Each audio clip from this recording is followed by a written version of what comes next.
Hello' everyone, আকৌ গ'ল আপোনালোকৰ মাজত এটা মিনি ব্লগ লৈ।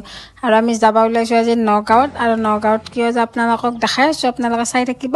আমি আজি যাব ওলাইছোঁ মানে মহামৃত্যুঞ্জয় মন্দিৰ আৰু বৰদোৱা। আৰু বৰদোৱাখন বহুত ধুনীয়া কৰিছে, সকলোৱে যাই আছে।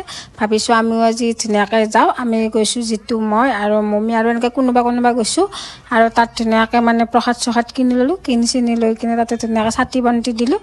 দি কিনে মই মেইন মন্দিৰত গ'লোঁ। যাওঁতে তাতে ধুনীয়াকৈ আৰতি কৰি আছিল আৰু ধুনীয়া টাইমত আমি গ'লোঁ, ভালো লাগিল, আৰতি চাব পাৰিলোঁ।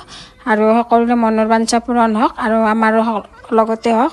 আৰু তাত ধুনীয়াকৈ মানে মহাদেৱৰ কাপোৰ আছিল, কাপোৰ ধুনীয়াকৈ তাতে বান্ধিলোঁ। আৰু মহামৃত্যুঞ্জয় মন্দিৰ বহুত ধুনীয়া কৰিছে। আৰু তাত ধুনীয়া পাৰ্ক চাৰ্ক আছে আৰু 3টামান মন্দিৰ আছে। আমি এবাৰ গৈছিলোঁ, মানে ইমান ধুনীয়াকৈ হোৱা নাছিল। মন্দিৰটো বহুত ধুনীয়া কৰিছে আৰু বৰদোৱাৰ ভিতৰতো বেলেগকৈ আছে, চাব আপোনালোকে সকলোৱে। আৰু তাত ছাগলী বহুত আছে। আজি যদি মিনি ব্লগটো চাই ভাল লাগে, লাইক কমেণ্ট শ্বেয়াৰ সাবস্ক্ৰাইব কৰি দিবা। আৰু নেক্সট লগ পাই